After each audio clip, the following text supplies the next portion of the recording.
اور غامدی صاحب نے یہ سوال اٹھایا ہے کہ کیا حق ہے مجھے کہ ایک آدمی اگر خود کو مسلمان کہتا ہے تو میں اس کو مسلمان نہ کہوں یا اس پہ میں سوال اٹھاؤں. میں نے ہمیشہ یہ بات کہی ہے کہ اس کا معاملہ حق سے نہیں ہے بلکہ اس کا معاملہ فرض سے ہے. ایک آدمی اگر اسلام کے بنیادی عقائد سے منحرف ہو جاتا ہے تو پھر وہ انسان آپ کا یہ حق نہیں رہتا، آپ پہ یہ فرض ہو جاتا ہے کہ آپ کہتے ہیں کہ وہ دائرہ اسلام سے.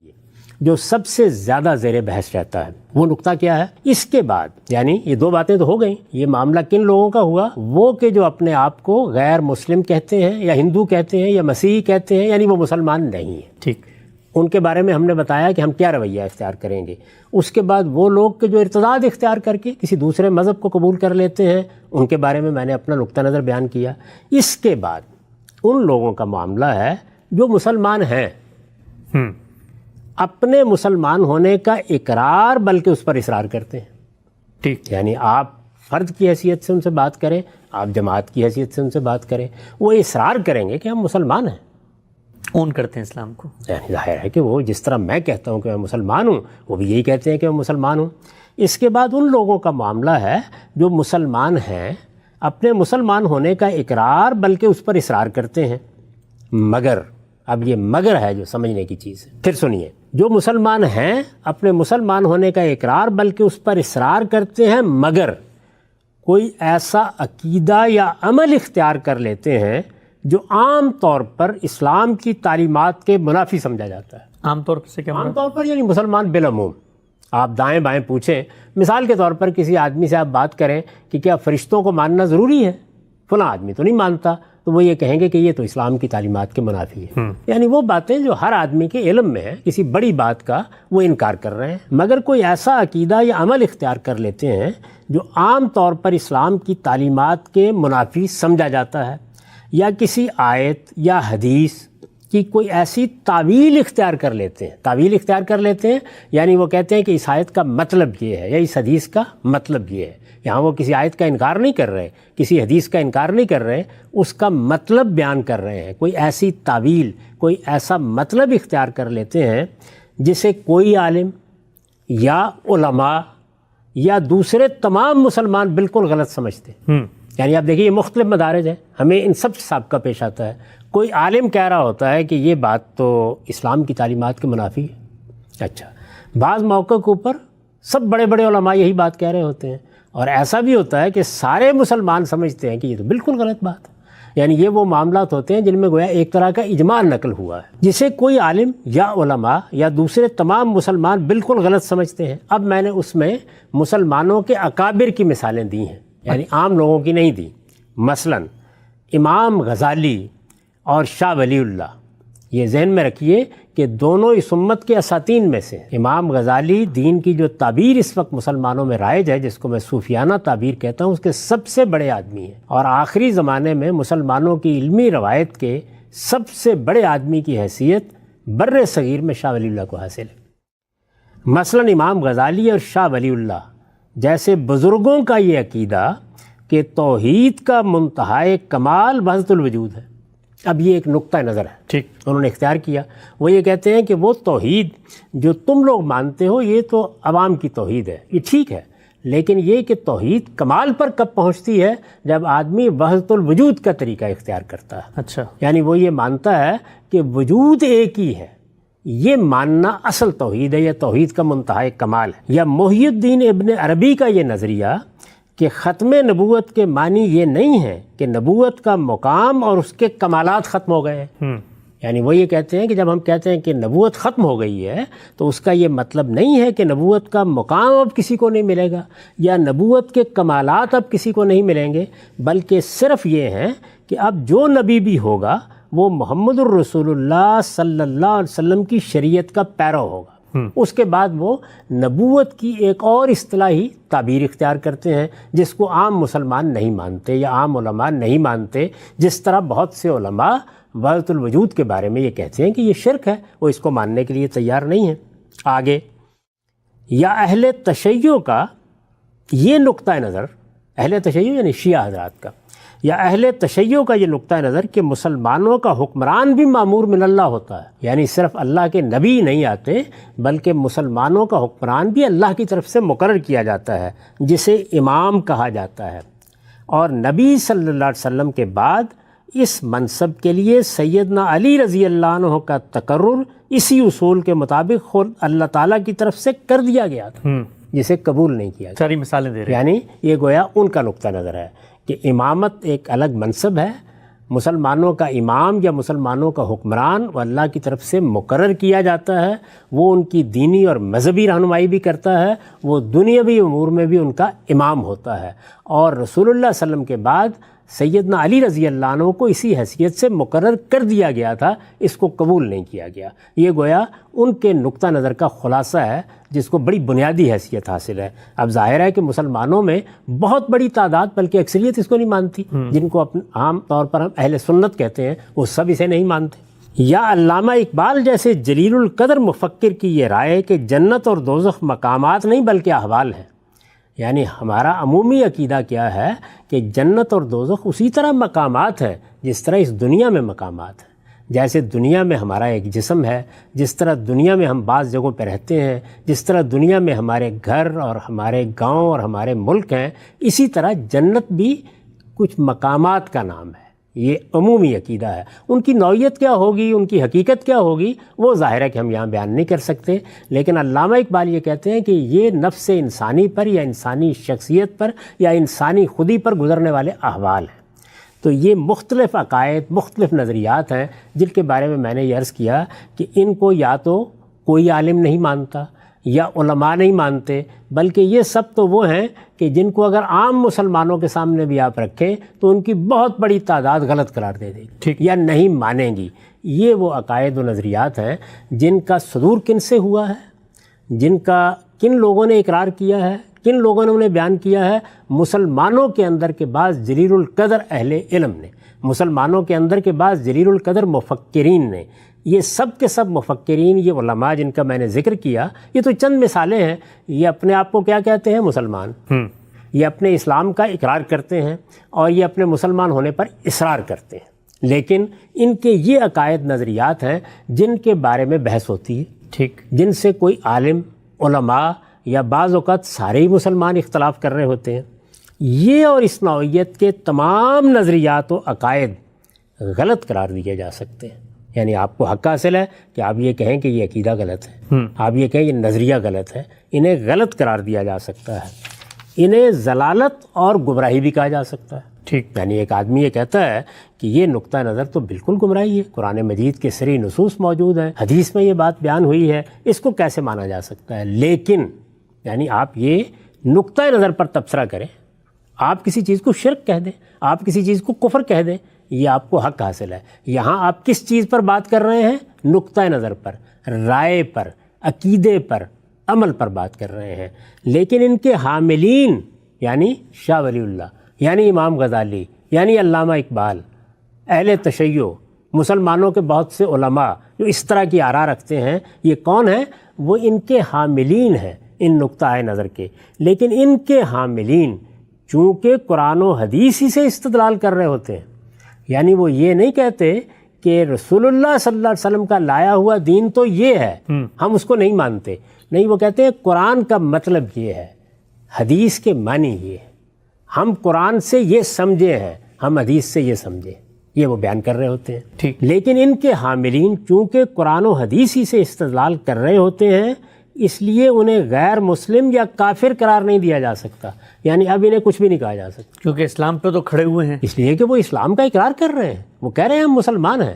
نہ ان کو کوئی شخص غیر مسلم کہہ سکتا ہے یا نہ ان کو کوئی شخص کافر کہہ سکتا ہے، بس یہ کہیں گے کہ ان کے فلاں عقیدے پر ہم یہ تبصرہ کر رہے ہیں کہ یہ غلط ہے، فلاں نقطہ نظر کے بارے میں یہ کہہ رہے ہیں کہ وہ کفر ہے، فلاں نقطہ نظر کے بارے میں یہ رائے دے رہے ہیں کہ وہ شرک ہے۔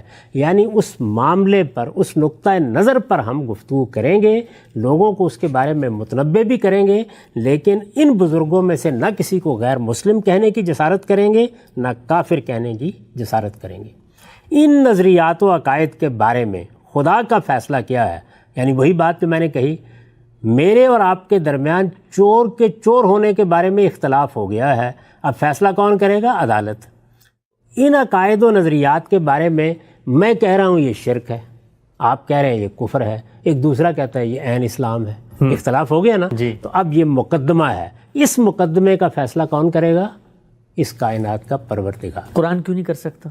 قرآن کیسے؟ قرآن میں تو صرف دلیل دوں گا نا میں، قرآن فرد کا فیصلہ کہاں سنائے گا؟ عدالت فرد کے بارے میں فیصلہ سناتی ہے۔ اہم بات۔ قرآن جو فیصلے سناتا ہے وہ یہ ہے کہ شرک کیا ہے، وہ تو فیصلہ سنا دیا اس نے، وہ میرے نزدیک وہ فیصلہ ہے، میں مان رہا ہوں، دوسرے کے نزدیک نہیں ہے وہ فیصلہ، وہ نہیں مان رہا۔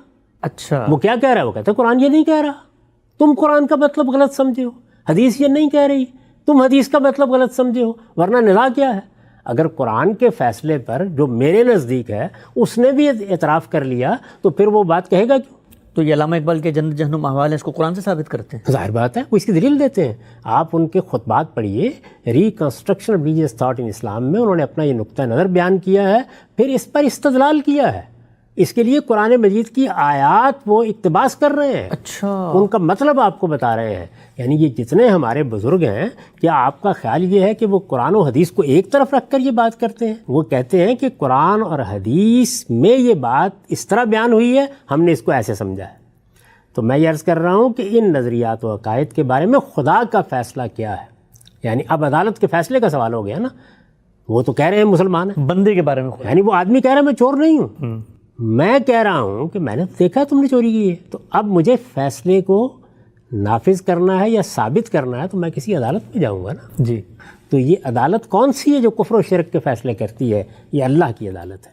ان نظریات و عقائد کے بارے میں خدا کا فیصلہ کیا ہے، اس کے لیے قیامت کا انتظار کرنا چاہیے۔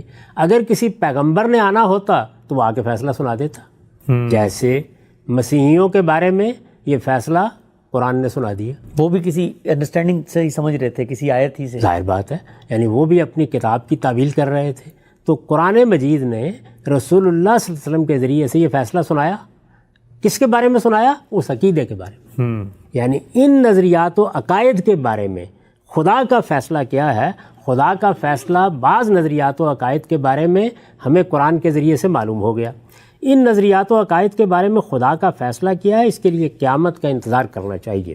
دنیا میں ان کے حاملین، یعنی قیامت میں کیا ہوگا؟ مجھے اللہ تعالیٰ کس صف میں کھڑا کر دیں گے، آپ کو کس صف میں کھڑا کر دیں گے، امام غزالی کو کس صف میں کھڑا کریں گے، شاہ ولی اللہ کو کس صف میں کھڑا کریں گے، وہ وہاں معلوم ہوگا۔ دنیا میں ان کے حاملین، یعنی جن کے بارے میں ہم یہ کہہ رہے ہیں کہ ان کا فلاں عقیدہ ہے، فلاں نظریہ ہے، دنیا میں ان نظریات کے حاملین اپنے اقرار کے مطابق مسلمان ہیں۔ یعنی وہ کہتے ہیں مسلمان ہیں تو وہ مسلمان ہیں، مسلمان سمجھے جائیں گے، اور میں ان کو مسلمان ہی سمجھ کر ان سے گفتگو کروں گا اور یہ کہوں گا کہ آپ مسلمان ہیں، اس لیے میں آپ سے یہ کہتا ہوں کہ آپ کا فلاں عقیدہ اور نظریہ اسلام کے خلاف۔ بہت اہم بات۔ مسلمان سمجھے جائیں گے اور ان کے ساتھ تمام معاملات اسی طریقے سے ہوں گے جس طرح مسلمانوں کی جماعت کے ایک فرد کے ساتھ کیے جاتے ہیں۔ یعنی ظاہر ہے کہ ہم نکاح کرتے ہیں، ہم طلاق دیتے ہیں، ہم بہت سے حقوق و فرائض کا فیصلہ کرتے ہیں، یہ تمام معاملات اسی طرح ہوں گے جیسے مسلمانوں کے ساتھ کیے جاتے ہیں۔ علماء کا حق ہے، یعنی جو دین کے علماء ہیں، علماء کا حق ہے کہ ان کی غلطی ان پر واضح کریں۔ یعنی امام غزالی کے نزدیک اگر شاہ ولی اللہ کی بات غلط ہے تو امام غزالی انہیں بتائیں گے کہ یہ غلط ہے، اور شاہ ولی اللہ کے نزدیک اگر امام غزالی کی بات غلط ہے تو وہ انہیں بتائیں گے۔ علماء کا حق ہے کہ ان کی غلطی ان پر واضح کریں، انہیں صحیح بات کے قبول کرنے کی دعوت دیں۔ میں نے ایک نقطہ نظر اپنایا، کسی عالم کے نزدیک وہ ضلالت ہے، کسی کے نزدیک وہ کفر ہے، کسی کے نزدیک وہ شرک ہے، تو اس عالم کا حق ہے مجھ پر کہ وہ میرے پاس آئے، مجھے دعوت دے اس بات کی، اور مجھ سے کہے کہ تم صحیح رویہ اختیار کرو کیونکہ تم میرے مسلمان بھائی ہو، میں یہ نہیں چاہتا کہ تم ایک غلطی پر قائم رہو۔ ان کے نظریات و عقائد میں، یعنی جو نظریات و عقائد ہمارے سامنے بعض بزرگوں کے آئے، دوسرے لوگوں کے آئے، ان کے نظریات و عقائد میں کوئی چیز شرک ہے تو اسے شرک، اور کفر ہے تو اسے کفر کہیں۔ نظریات پر تبصرہ کرنے سے کسی کو نہیں روکا جا رہا۔ آپ کے نزدیک جیسے آپ نے پوچھا تھا کہ قرآن نے بتا دیا، تو میں قرآنی کی بنیاد پر تو کہہ رہا ہوں کہ آپ کا یہ نظریہ کفر ہے، آپ کا یہ نظریہ شرک ہے، ٹھیک، لیکن یہ میں استدلال کر رہا ہوں نا، وہ میرے مقابلے میں یہ کہتے ہیں کہ تمہاری رائے ٹھیک نہیں ہے، تم نے قرآن کا مطلب درست نہیں سمجھا، اب نزاع ہو گئی، اب یہ مقدمہ ہے، اب اس کا فیصلہ کہاں ہونا چاہیے؟ عدالت میں۔ تو ان چیزوں کی عدالت کون سی ہے؟ خدا کی عدالت۔ ان کے نظریات و عقائد میں کوئی چیز شرک ہے تو اسے شرک، اور کفر ہے تو اسے کفر کہیں، اور لوگوں کو بھی اس پر متنبع کریں، یعنی لوگوں کو بتائیں کہ دیکھیے یہ فلاں اور فلاں بزرگ نے کتنی غلط رائے قائم کی، بتائیں اس بات کو، لوگوں کو بھی اس پر متنبع کریں۔ مگر ان کے متعلق، یعنی وہ لوگ جو ان آراء کے حاملین ہیں، ان کے متعلق یہ فیصلہ کہ وہ مسلمان نہیں رہے یا انہیں مسلمانوں کی جماعت سے الگ کر دینا چاہیے، اس کا حق کسی کو بھی حاصل نہیں ہے۔ کیوں؟ اس لیے کہ یہ حق خدا ہی دے سکتا تھا، یعنی یہ چونکہ خدا کی عدالت کے فیصلے ہیں، یہ فیصلے کرنے ہی خدا کو ہیں، یہ جرائم ہیں ہی خدا سے متعلق، تو خدائی کو حق دینا تھا مجھے، آپ کو، کسی جماعت کو، کہ تم پھر یہ فیصلہ کر لینا دنیا کے اندر، اس لیے کہ یہ حق خدا ہی دے سکتا تھا، اور قرآن و حدیث سے واقف ہر شخص جانتا ہے کہ اس نے یہ حق کسی کو نہیں دیا ہے۔ یہ میرا موقف ہے اس معاملے میں، یعنی جو بات میں کہتا ہوں وہ اس پورے مقدمے کے بارے میں یہ ہے، یعنی وہ لوگ جو غیر مسلم ہیں ان کو کیا کہا جائے گا، وہ لوگ جو ارتداد اختیار کر لیں ان کے بارے میں کیا تعبیر ہم استعمال کریں گے، اور وہ لوگ جو مسلمان ہیں، اپنے آپ کو مسلمان کہتے ہیں، اپنے مسلمان ہونے پر اصرار کرتے ہیں، لیکن کوئی ایسا عقیدہ اور نظریہ اختیار کر لیتے ہیں جو میرے نزدیک غلط ہے یا کفر ہے یا شرک ہے، تو میں ان کے ساتھ کیا معاملہ کروں گا؟ تو میں یہ کہتا ہوں کہ میں ان کے نظریے پر تبصرہ کروں گا، ان کے بارے میں کوئی ورڈکٹ دینے کا حق مجھ کو اس زمین پر نہیں دیا گیا۔ یہ ورڈکٹ خدا کی عدالت دیتی ہے، رسولوں کے آنے کے بعد زمین پر دیتی ہے۔ اب رسولوں کا سلسلہ بند ہو گیا، اب یہ ورڈکٹ قیامت میں دیا جائے گا۔ امام صاحب، آپ کے اس موقف کو سامنے رکھ کے اس کا استدلال خود قرآن و حدیث میں کیا ہے، اس کو آپ سے سمجھیں گے انشاءاللہ تفصیلی طور پہ۔ 2-3 ضمنی سوالات کے اس ختم کرنے سے پہلے میں آج پوچھنا چاہتا ہوں آپ سے، وہ یہ کہ زنا بھی تو اللہ تعالیٰ نے ایک جرم قرار دیا ہے، چوری بھی اللہ نے ایک جرم قرار دیا ہے، فساد فی الارض بھی اللہ نے ایک جرم قرار دیا ہے، جرائم تو اللہ ہی سے متعلق ہیں، باقی جرائم بھی اللہ ہی نے متعین کیے ہیں، لیکن ان کو ثابت کرنے کا ایک کرائٹیریا ہے۔ تو اگر کوئی شخص مسلمانوں ہی میں سے کفر، شرک کا ارتکاب کر دیتا ہے، تو اب علماء کی کوئی عدالت لگ کے قرآن مجید کی نصوص سے کیوں نہیں ثابت کر سکتی کہ جی یہ جس آیت کا آپ ترجمہ یہ کر رہے ہیں اور اس سے شرک برآمد کر رہے ہیں، یہ تو ثابت نہیں ہوتا، تو فیصلہ دنیا میں ہو جائے گا؟ یہ عدالت قائم کرنے کا ان کو حق کس نے دیا ہے؟ جو عدالتیں چوری کے لیے قائم ہوتی ہیں، جو عدالتیں زنا کے لیے قائم ہوتی ہیں، وہ کون قائم کرتا ہے؟ وہ علماء قائم کرتے ہیں۔ وہ عدالتیں حکومتیں قائم کرتی ہیں۔ کس اصول پر قائم ہوتی ہیں؟ کہ انسانوں نے جب یہ دیکھا کہ ان کے ہاں اختیارات کا سوء استعمال فساد پیدا کر دیتا ہے، تو جرائم کو متعین کر کے انہوں نے حکومتیں قائم کیں، اور پھر ان کو یہ حق دیا کہ وہ عدالتی فیصلے سنائیں۔ اللہ تعالیٰ نے جب اپنا دین اتارا تو اس موقع پر بھی انہی عدالتوں کو مان لیا، اور ان کو حق دیا کہ وہ چوری کا فیصلہ کریں، وہ زنا کا فیصلہ کریں، اور تمام جرائم کی سزائیں مقرر کر دیں۔ اس کے معاملے میں یہ حق کہاں دیا گیا ہے؟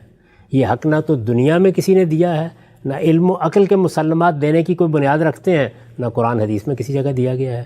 اللہ تعالیٰ نے جب مسلمانوں کو کہا کہ یہ چوری ہے اور چوری کی سزا یہ ہے اور تمہیں دنیا میں دینی ہے، یعنی ہاتھ کاٹنا، تو کس کو اختیار دیا؟